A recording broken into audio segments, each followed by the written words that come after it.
Ladies and gentlemen, boys and girls, children of all ages, welcome to the channel. It's your boy, World of Wrestling, here today to discuss about AEW Dynamite, September 7th, 2022 review. Welcome to the show, ladies and gentlemen, and boy oh boy, CM Punk has been stripped of the title. There's no Elite. They've been stripped of the Trios titles. And here we are with no champions. Well, we were crowned new Trios Tag Team Champions tonight with the Pac, the Death Triangle with Pac and the Lucha Brothers. And they went up against Orange Cassidy, Trent Beretta, and Chuck Taylor. So that is what happened there. And the Death Triangle won the Trios Tag Team titles. We also had a tournament announced for the World Championship. We had Bryan Danielson go up against Hangman Page in a magnificent matchup between these two. And Bryan Danielson got a revenge win after 2 losses competing against Hangman Page for the World Heavyweight Championship. We also have Sammy Guevara and Darby Allin going to compete on Rampage, which should be very exciting. Great move by Tony Khan for booking that match on that show, making Rampage a noteworthy show to watch. He also has a couple other matches that I think is really good for Rampage. And I have one thing to say, guys. He has definitely hit the reset button. Most definitely. This felt like the old AEW when they first started, that we were looking for an alternate choice to turn to, and he is hitting it on all cylinders, hands down, without question. I gotta admit, this was one of the best shows we've seen in a long while. I mean, there might have been some other shows leading up to this one that was just as good. But this was a good show. I really don't have a whole lot of complaints about this show. Very exciting, fun, entertaining stuff. I mean, Wardlow was there. He cut a beautiful promo. Jon Moxley, he was another one spilling out a lot of goosebump-like speech. I mean, these guys were there telling you that they are not going anywhere. They're going to get through all this, and they're going to get this problem fixed once and for all and be back where they were at one point when they started this company. And I believe them. I feel that they are going to do right. And I think Tony Khan, being the boss that he should be, I hope he goes ahead and pretty much puts his foot down. I think he's been disrespected enough. I think it's time for him to stand up for himself. And, he's the boss, man. He's got the money. I mean, he's got the money through his old man and what he's done with his dad. And I think he needs to take it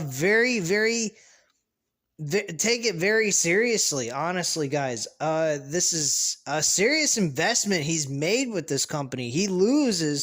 He's losing a large amount of money that he's invested into this company. He bought another company, Ring of Honor, and let's be honest, guys. I mean, you lose all what he's built. That's a lot of money he's lost.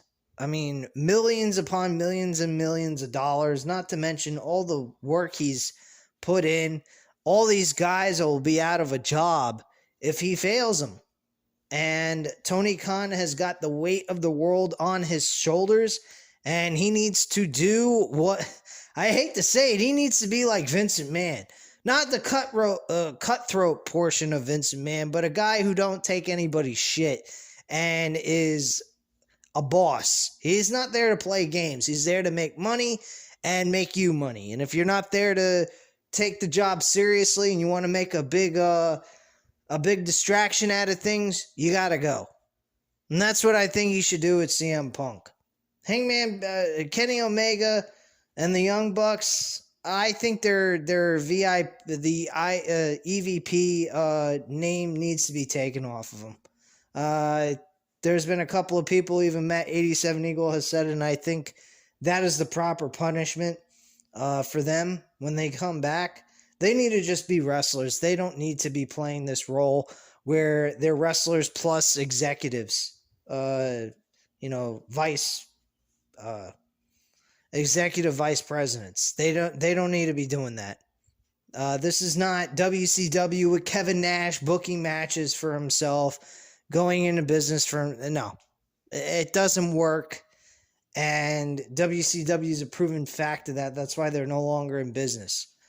I can only imagine what WCW would have been like if they wouldn't have went out of business. That'd be pretty interesting.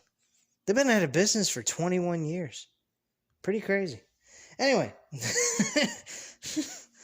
It's unbelievable. They've been out of business for 21 years. Holy shit. Imagine all those years if WCW would have lasted. That would have been pretty fucking cool. Though I probably wouldn't have been watching. I wasn't a WCW guy. I was a WWF guy through and through. I watched WCW when WWF was going through the 95 and 96 stage. They were shit then. I'd flip back and forth, but I generally watched Nitro during that time when Hogan first came in with WCW, along with Sting, Macho Man Randy Savage, Lex Luger, and all those guys. And I actually liked watching that a lot more than WWF until they got to the 97. 97 is when they really started getting good stuff. I've been watching chronologically both WCW and WWF, seeing how they were comparison-wise. And I gotta tell you, even when WCW is beating WWF in ratings, I thought the WWF shows were better. As crazy as that sounds. But anyway, let's move on to the AEW Dynamite review show here. We kicked off with MJF, and that crowd in Buffalo went crazy for this dude. He came out in a Josh Allen jersey. He talked about how he was extremely happy to be in Buffalo, and he called Josh Allen the greatest quarterback that ever lived. I'm like, what? Come on. Where's the love for Jim Kelly, man? He brought him for 4 Super Bowls. One problem, he never won one of them, but he brought them to a Super Bowl 4 times. What quarterback in Buffalo has ever done that? Nobody.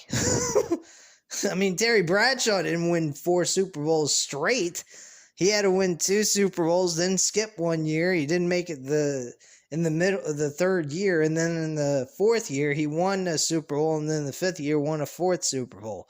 So he didn't get to go into the Super Bowl back to back. So he's talking like Josh Allen's the greatest quarterback that ever lived. I'm going, what the fuck, man? He's kissing these people's ass.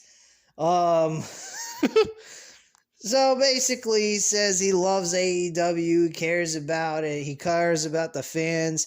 And then he went ahead and went on to say that he is better than Moses, and that Moses went ahead. He's a Jewish guy who split the Red Sea and led them to the promised land. And he says, well, guess what? I'm actually better than Moses. Like, oh my gosh. I'm just glad he didn't try to, cut into Jesus Christ here and say that he's better than Jesus. I would have been pretty mad, being that I'm a Christian and all. But Moses said a different story. He's a fucking dude. He's not an actual, supernatural being.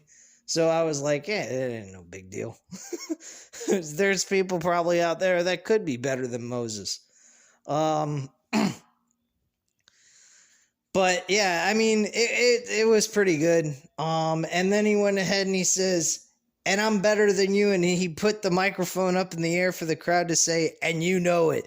He also cracked a joke about a fan who he said, you're overweight, lady, in the front row. And then he says, nah, I'm just kidding with you. You can go ahead and give me your number. You're not that bad looking anyway. I'm like, what the fuck? What the hell is this? Oh my gosh, he's taking shots at the fans and he's playing a face at the same time.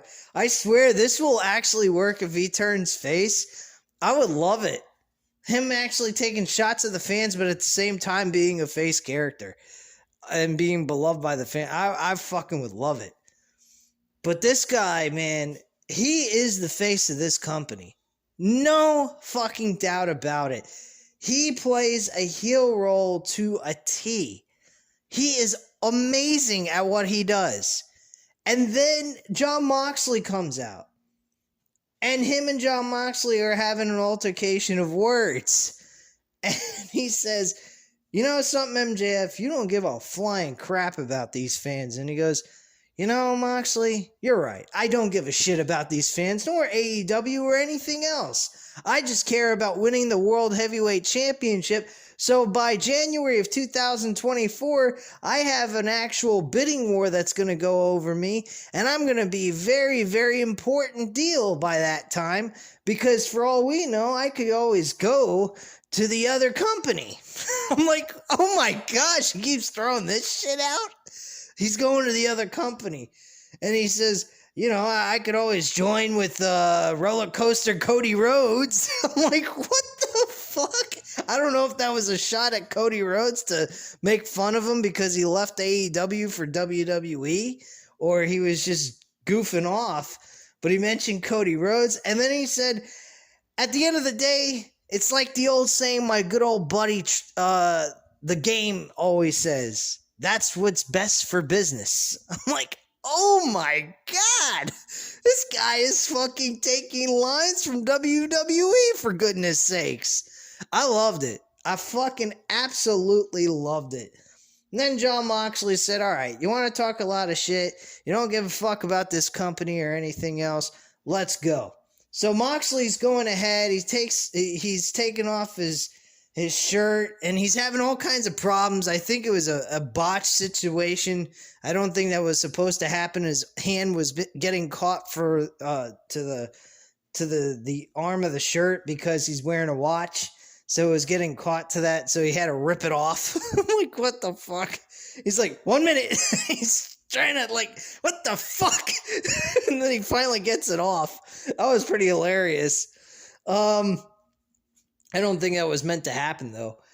But anyway, he actually looks like he's gotten in shape. His abs are in great shape right now. He looks like in his free time, he definitely worked out and kept himself in shape. So they had a stare down, and then MJF just finally fucking went ahead and turned around and walked away. And he says, all right, well, thanks for coming, dickwad, or some kind of shit. You know what I mean? But then Moxley cut a promo, and his promo was based on what's going on in the backstage in AEW. He pretty much addressed that. He says that, you know, look, guys, you guys may think we're in dark times and things are going bad. And MJF said the same thing in his promo before Moxley came out and they had that altercation of words. And he said, I've been carrying this company on my back, and pretty much giving a very heart-spoken speech. Taz really pumping up the speech and everything else, saying, man, I'm getting goosebumps from this. And Moxley was great. I absolutely love what he had to say. I don't remember everything he said in that promo, but man, that promo gave me goosebumps. He really was amazing, very inspiring, and it was very uplifting to hear him say what he had to say. MJF, he's the fucking gold. He's the gold at the end of the tunnel. He is the man. He is, I'm just going to say, he's fucking Moses of AEW. Let me just say. He's going to split open the hole, and out he's going to come, and he's going to say, hello, everyone. I'm the face of AEW. And he's going to win the world championship. And the person I think he's going to beat is going to be very surprising for you guys to hear from me come out of my mouth. And that is Bryan Danielson. You guys may say, well, what about Jon Moxley? He's the other person you could tell a good story with because they have past history. Very true. But think about the story that can be told in this tournament. He's got 3 guys that are in this tournament. One he already beat tonight. That was Hangman Page. And he lost to him twice for the World Heavyweight Championship when Hangman Page was champ. Okay, there you go. Number 1. Then we have number 2, which he's facing next week, Chris Jericho. Chris Jericho beat him in the middle of that ring at the All Out pay-per-view. Not to mention he's beaten him 3 other times before that match at All Out. So he's technically beaten him 4 times. This is a huge win that Bryan Danielson has to win next week on Dynamite. Sorry about the gas there. But yeah, that is what needs to happen there. And then you got Jon Moxley, who he lost to at Revolution earlier this year, which be the best way of closing out this entire tournament. And then we put the title on Bryan Danielson, and we get the Yes Movement back. Now, granted, he won't be able to do the Yes thing with the fans because that would be copyright infringement. But the fans would start bringing back the Yes Movement themselves. And that Yes Movement in WWE was one of the most amazing things I have ever seen in a company outside of Stone Cold Steve Austin and The Rock. And yeah, maybe Triple H if you want to throw him in there.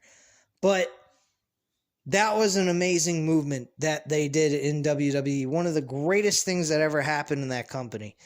And if they could reinvent the Yes Movement with Bryan Danielson and make him as big as he was in WWE, that would be a fucking huge plus for this company.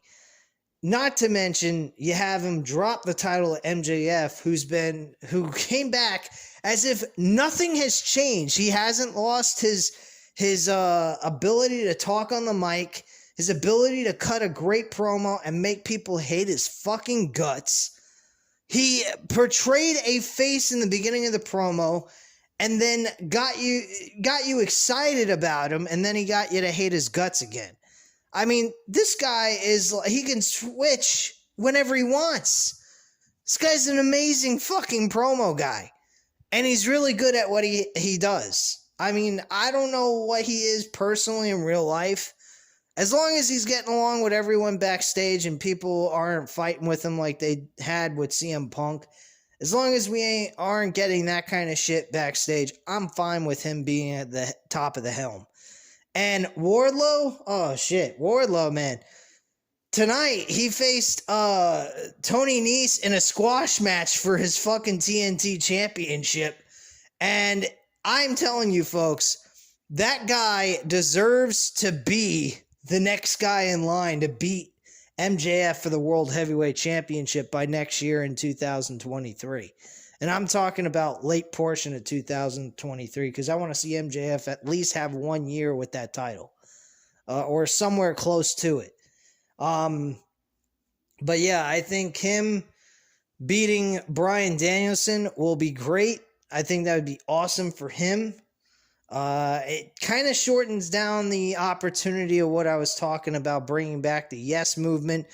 But there's other opportunities they could do this in, and bringing some sympathy to Bryan Danielson, where he has a rematch with MJF later on in the future.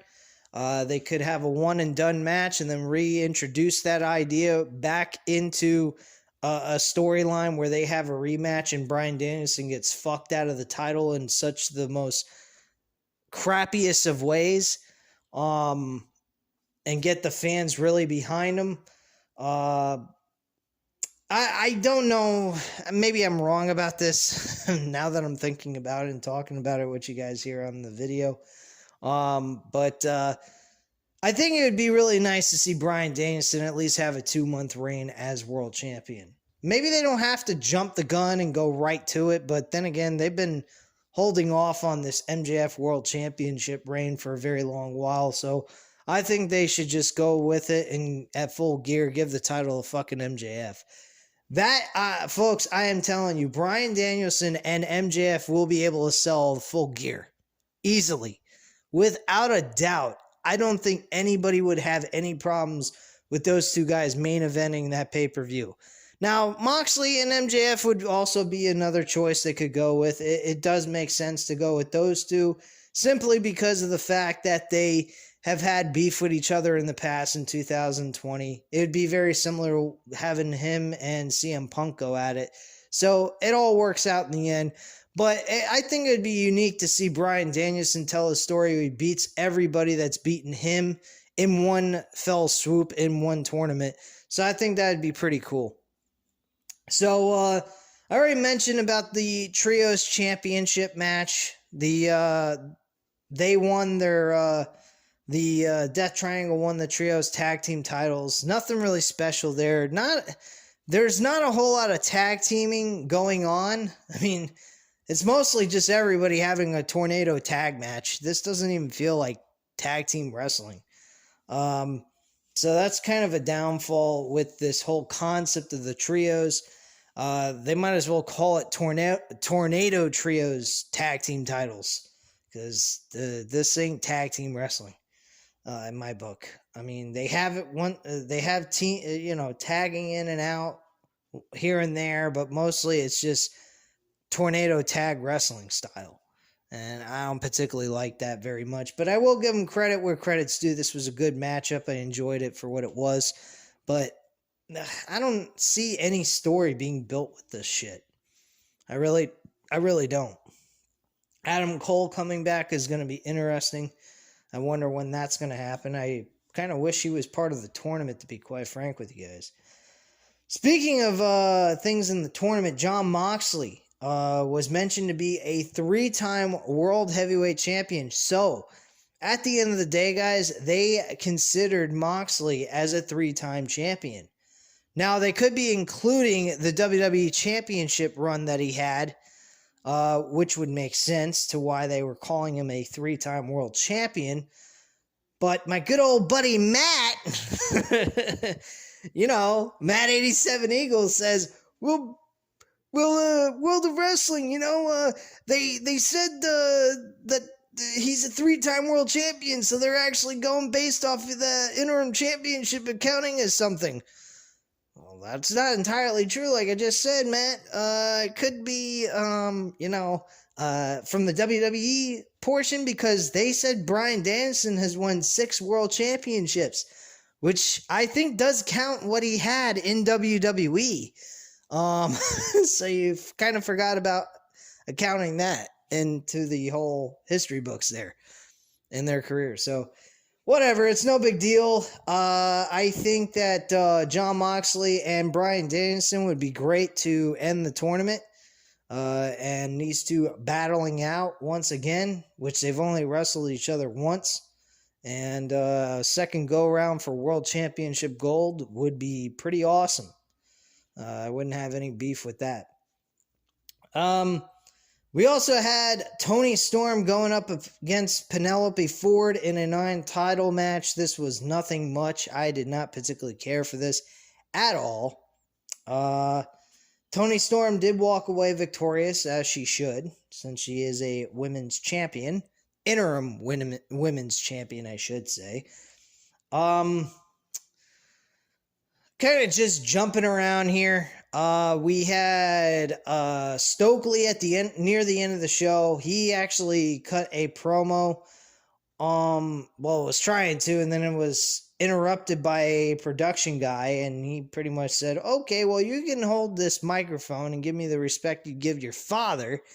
And then he just molloped him with the microphone to the face, and then they just beat the hell out of him, and then W. Morrissey just went ahead and clocked him with a big boot to the head, and he rolled down the fucking ramp, and Lee Moriarty went ahead and looked into the camera and says, "You just got knocked the hell out." I'm like, what the fuck?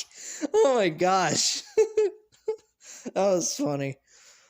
Main event, we had Daniel Garcia going one-on-one with Wheeler Yuta in the Pure Wrestling Championship. This is actually a rematch that they had from the, I believe it was from the Death Before Dishonor pay-per-view, which I never got to be able to watch live, unfortunately. And he actually walks away with a good victory. The match was a little boring in certain parts of it, such as for the fact that they were both doing German suplexes, for like 5 whole fucking minutes, which was getting ridiculous and boring. But the ending was actually a lot better. Daniel Garcia wins the match with a sharpshooter and makes Wheeler Yuta tap out. Very good matchup, actually, outside of that one particular portion of the match. But it was a good match nonetheless to close out the show. We actually saw confetti come from the ceiling of the arena and celebrating as if he just won the World Heavyweight Championship. I don't know why they would look at it that way, but they did. That was pretty much the main event. And let's see what else we had here.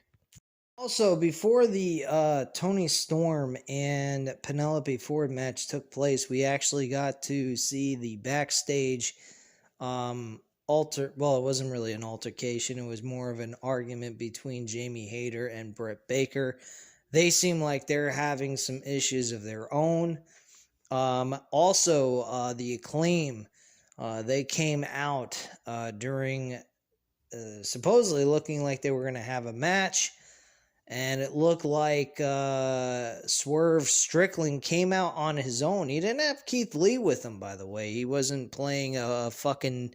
Well, Keith Lee was not having anything to do with what Swerve Strickland was doing, so technically we might see a breakup from these two. Keith Lee's going to stay a face, and Strickland's going to turn heel at the end of all this. And that's what's going to lead to the Acclaim winning the tag team titles at the Ashton Asher Stadium, whatever the fuck they call it, for September 21st's episode. So, yeah, this match is officially booked. We will be seeing these two teams go at it for a second time. Personally, I think based off of what we saw at the pay-per-view, it's going to be very hard to top.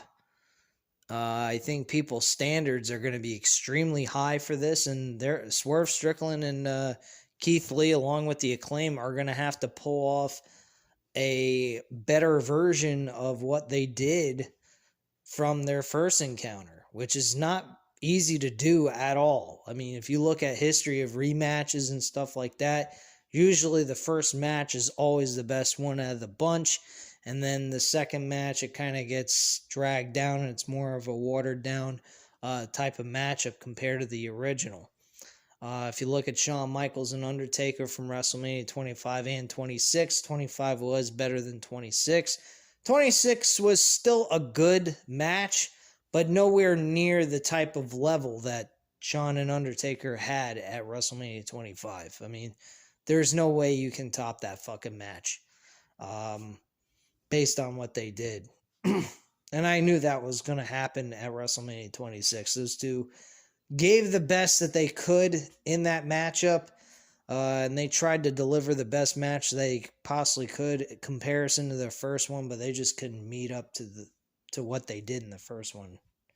It's very hard to do. I mean, it's basically the same way with movies. First movie's always usually the best one out of the bunch, and the other movies are kind of watered down after that. Not too many movies have done the second one doing better than the first one. One movie that comes to mind that is like that is Terminator. I mean, like Terminator 1 was really good for its scary type of imagery and, thought behind it is pretty fucking scary. But Terminator 2 kind of upped the ante with their story and made it a complete mindfuck in a way. And the emotional pull that you had with the Terminator and John Connor was excellent. So, I mean, I'm kind of going off base here, but you guys get what I mean. But in wrestling, I have not yet to see a second match being better than the first match. Another match is Shawn Michaels and Kurt Angle. The WrestleMania 21 match was better than their Vengeance of 2005 match.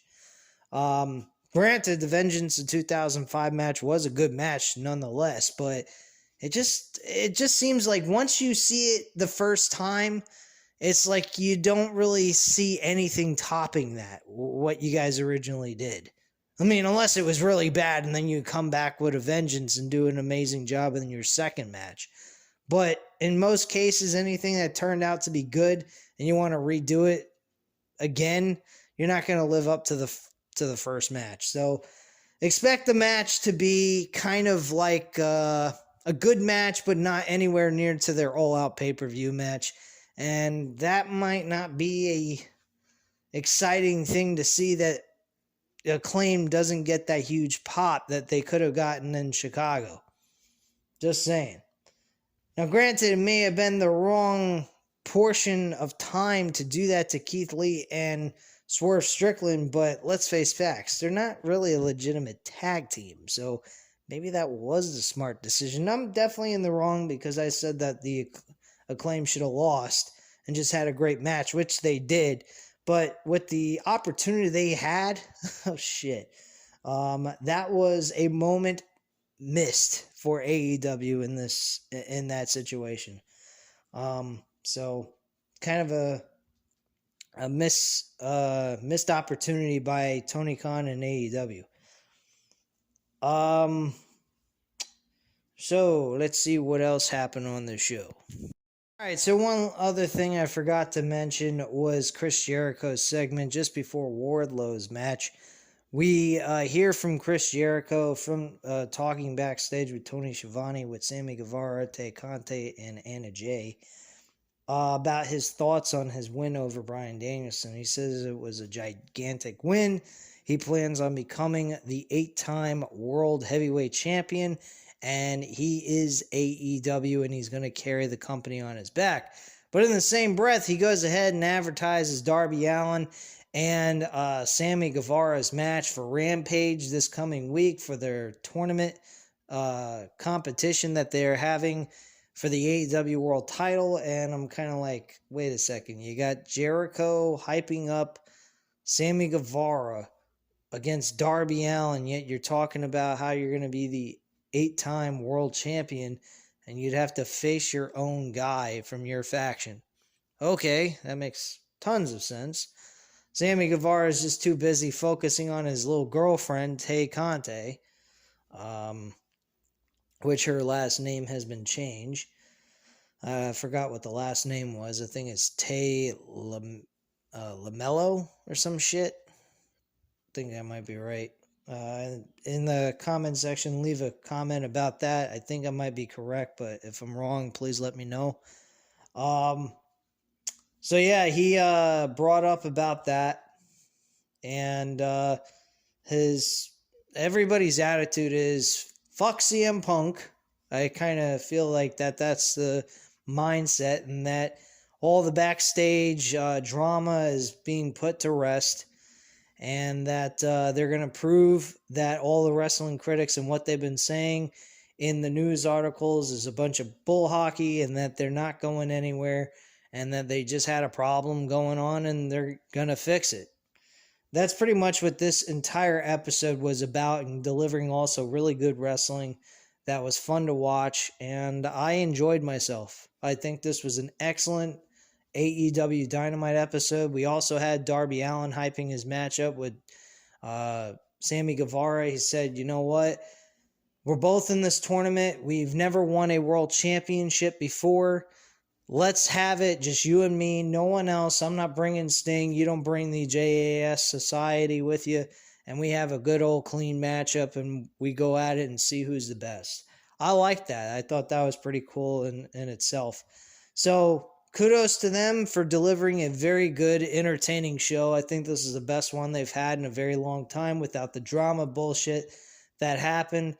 I'm going to look into more of what they're going to do with CM Punk, whether they're firing him or just suspending him. I hope if they decide to suspend him, I hope that CM Punk grows a brain, realizes that he dodged a bullet, because Tony Khan could just fire him at this point. If I was in Tony Khan's position, I would definitely do that. But with all that being said, if he doesn't fire him, I hope CM Punk grows a brain, sits down and talk with these guys, and work all this shit out and stop fighting with each other. Because there's no need to. Everybody could make a large sum of money with this company and live happy. They don't have to be at odd ends with each other and fighting over this shit. Because they got a really amazing company. WWE's a good company, and AEW's got a good system, a good roster of guys. They really do. And they can make it to the same level as WWE. It's going to take them time to do that, but they have the money backing them up, number one. And number two, they got a great TV deal, which is very important. And they got everything going for them. Just work together, get through the BS that you guys have with each other, work it out, figure out what the hell the deal is. I think CM Punk is going based off of his own opinions. I don't think he has anything factual about these guys actually talking shit to Dave Meltzer or any other high-end writing critic about wrestling that talks about the news backstage. I think that he is just thinking in a conspiracy theory type of way. I don't think that he is really using his head properly and really wanting to talk this out. I think he wants to get physical with him, which I think is stupid, because he thinks that that's their operandi and what they were trying to do. And I think they need to sit down and talk this shit out big time in order to get things back on track, keep CM Punk and everything else. I'm not saying I hate CM Punk. I just am very disappointed in the way CM Punk acted. I think he could have handled this a lot differently. And I think he showed a lack of respect for the guy that's given him everything that Vince McMahon would never give him. And that's what makes me mad at CM Punk at this point. I don't know if I could ever I don't think he could gain my respect back. This is even worse than him saying that wrestling is fake. The fans are idiots for wanting to watch this shit. I think this is even worse because this man is paying him $5 million a year, $15 million total for 3 years, and he's going out there acting like a putz. I'm sorry, man. I just hope he can work things out with Kenny Omega and the Young Bucks. I really hope that the Young Bucks did not, and Kenny Omega did not actually go into business to start problems with CM Punk just to get rid of him. I really hope that's not the case. If they did, then I got to give a little bit of sympathy to CM Punk in this situation, because all they were doing is causing backstage problems with a guy who is bringing in the company money. MJF, I would have to say, is the top guy. He's number 2. Moxley would be number 3. And eventually, at some point, Moxley's going to be number 2 to CM Punk. I think he's going to top him. At this point, I kind of think he is topping him in the sense of he's a company guy, and he cares about this business. CM Punk, on the other hand, he did not show the kind of mentality of a company man that he should be, because this company has treated him with nothing but respect. At least with Tony Khan being the guy that's given him the respect that he deserves. But he's kind of... Forget about anything that he's had with the Young Bucks, Kenny Omega, and Hangman Page. Forget about all that stuff. But he really ought to start thinking about, what is he doing to his boss? How is he making him feel? How is he making him think of him? Does he think I'm being disrespectful? Am I being inconsiderate to him? I mean, the guy is forking out money left and right to people, give them job opportunities so they don't have to work in these dinky little fucking promotions outside of WWE. And you're going to do that? Come on, man. You got to think more than just yourself. You got to think about the guy next to you who fucking literally kisses your ass. He literally kisses CM Punk's ass. You can clearly see that at these medium scrums. He loves CM Punk. He thinks he's a guy that's going to bring him a ton of money until CM Punk's ready to retire. And that's a great working relationship, and I think they're both technically friends, but You want to know the truth? CM Punk should be looking at what he is doing and how that affects his boss, because his boss is giving him the world. Fuck everyone else and what they're saying and doing backstage. Think about your boss, the guy who actually treats you like he's your best friend. You say you care about guys that have your back. Well, you care about people having your back. Why don't you have Tony Khan's back and be a professional and let Tony Khan handle them? He shouldn't have went ahead. I'm going to close this out like this. He said, if anyone in the back has a problem with me, come to me and let's go. I'd have stepped in there and said, look, Punk, no. If they got any problems with you, they're going to come to me and talk to me, and we're going to all sit down and talk about this and work it out.